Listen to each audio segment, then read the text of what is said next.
तर नमस्कार मंडळी, आज आपण पुन्हा आलेलो आहोत. मी तुमच्या समोर आलोय. आपल्याला माहिती आहे, तुम्ही पाहताय आत्मा राजापूर, शेतीचं शेतकऱ्यांसाठीचं एकमेव असं युट्यूब चॅनल आत्मा राजापूर. त्यामुळे तुम्ही शेतकऱ्यांनी मात्र नक्की लाईक करा, शेअर करा आणि तुमच्या जवळच्या शेतकऱ्याला नक्की पाठवा हा व्हिडिओ, कारण व्हिडिओ खूप महत्वाचा असणार आहे. यामध्ये आपल्यासोबत आज आहेत संदेशजी कारंडे सर, हे मास्टर ट्रेनर म्हणून कार्यरत आहेत. त्याचप्रमाणे आपल्यासोबत आहेत प्रणयजी गोरिवले सर, हे रिजनल कोऑर्डिनेटर म्हणून कार्यरत आहेत. त्याचबरोबर आपल्यासोबत आहेत भक्ती कुटे मॅडम, फील्ड ऑफिसर म्हणून कार्यरत आहेत. त्याचबरोबर आपल्यासोबत आहेत रोशनी जाधव मॅडम, हे फील्ड ऑफिसर म्हणून कार्यरत आहेत. जसं मी सांगितलं शेतकरी मित्रांनो, आज आपल्यासोबत आहेत प्रणय गोरिवले सर, हे रिजनल कोऑर्डिनेटर आहेत आणि फार्मर कप टीम मध्ये यांचा खूप महत्वपूर्ण रोल आहे. चला तर मग जाणून घेऊया. सर, मग सांगा तुमच्या एकंदरीतच कामाचा उद्देश काय असणार आहे? तर नमस्कार. सगळ्यात पहिल्यांदा आत्मविभागाचे खूप खूप सारे धन्यवाद.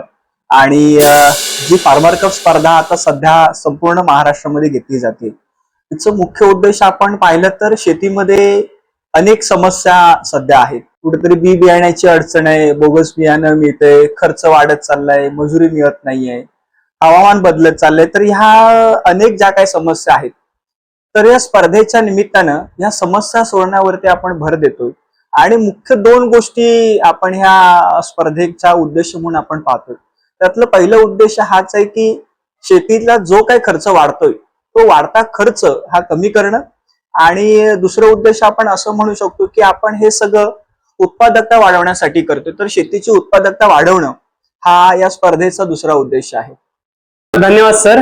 याच्यानंतर आपल्या सोबत आज आहेत रोशनी जाधव मॅडम. तर मॅडम, काय सांगाल, कुठली कामं केली जातात गावामध्ये? मगाशी सर असं म्हटलंय की आपलं फार्मर कपचा उद्देश आहे की शेतकऱ्यांचं उत्पन्न वाढवणं, त्यांचं उत्पादन वाढवणं. तर त्याच अनुषंगाने फार्मर कप ही अशी एक स्पर्धा आहे ज्याने आपण त्यांचं उत्पादन आणि उत्पन्न वाढवू शकतो. तर त्या दृष्टीने त्यांच्याकडून एसओपी अंमलबजावणी करणं, मग त्याच्यामध्ये दशपर्णी अर्क असेल किंवा निमार्क असेल, रासायनिक खतांचा वापर कमी करून नैसर्गिक कीटकनाशकांकडे किंवा नैसर्गिक पद्धतींचा वापर आपण कसं करू शकतो हे त्यांना सांगणं, त्यांच्याकडून करून घेणं. त्याचसोबत इर्जिक म्हणजे आपण आतापर्यंत आपण म्हणतोय की मजुरीचा खर्च किंवा मजुरांचा प्रश्न आहे, तर तो आपण कसा सोडवू शकतो. तर त्यासाठी आपण इर्जिक म्हणजे काय, तर एकमेकांच्या शेतात जाऊन काम करणं, जेणेकरून आपण मजुरीचा खर्च आपण कमी करू शकतो. ते आपण ह्या फार्मर कपच्या माध्यमातून करत आहोत.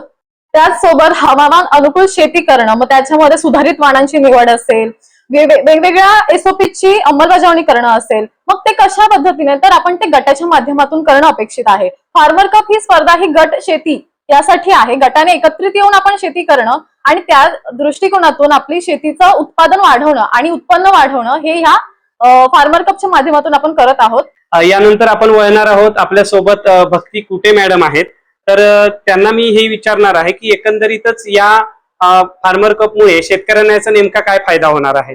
जसं सरांनी सुरुवातीला सांगितलं होतं की आपल्याला खर्च कमी करायचा आणि उत्पादन वाढवायचं, ते आपण दोन पद्धतीने करणार आहोत. खर्च कमी करण्यासाठी आपण गटात एकत्र येतोय आणि उत्पादन वाढवण्यासाठी आपण एसओपींचा वापर करतोय. एसओपींची अंमलबजावणी करताना किंवा मग गटात एकत्र येताना याचा एक खूप छान पॉझिटिव्ह इम्पॅक्ट आपल्याला शेतकऱ्यांवर होताना दिसणार आहे. तो असा की आपण जर बाहेर बघायला गेलं की सगळ्या प्रत्येक विभागामध्ये किंवा प्रत्येक भागामध्ये जसं जसं बदल होत चाललाय तशी तशी इम्प्रूव्हमेंट येत चालली, एक स्मार्ट वर्क होत चाललंय.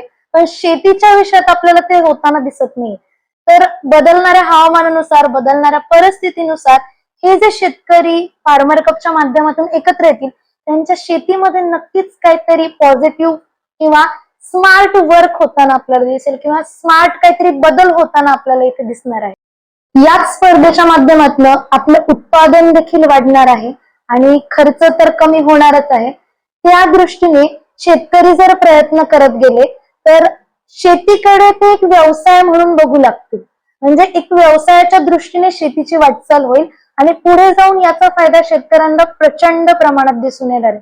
आणि फक्त उत्पन्न इथपर्यंतच ही गोष्ट न राहता, जसं मॅडम म्हटलं की इर्जिकच्या माध्यमातून देखील शेतकरी पुढे येत आहेत, तर इर्जिकच्या माध्यमातून त्या शेतकऱ्यांमध्ये देखील खूप आनंद आणि मैत्रीपूर्ण वातावरण तयार होत आहे. आणि आपल्याच शेतात काम करून आपल्याला भरघोस उत्पादन मिळणार आहे. आपण एका व्यवसायाकडे जाणार तर आहोतच, पण त्याच्याच बरोबरीला आपल्या बरोबर या स्पर्धेचे 50 लाख देखील असणार आहेत. तर आता महत्वाचं काय आहे की या टप्प्यावर आपण जर विचार केला तर आपला मोबाईल स्मार्टफोन उचलायचा आहे, आपला व्हॉट्सअप ग्रुप तयार करायचा आहे. व्हॉट्सअप ग्रुप आपल्या शेतीचा तयार झाला की त्या व्हॉट्सअप ग्रुपवर अतिशय महत्वाच्या गोष्टी आपल्यापर्यंत पोहोचवल्या जाणार आहेत. एक म्हणजे शेतीशाळेची लिंक. आपण दररोज शेतीशाळा वेगवेगळ्या पिकांच्या असतात. आपल्या भात पिकाची शेतीशाळा बुधवारी असते, जी संध्याकाळी 7:30 वाजता असते, आणि नाचणीची जी शेतीशाळा आहे ती शुक्रवारी असते.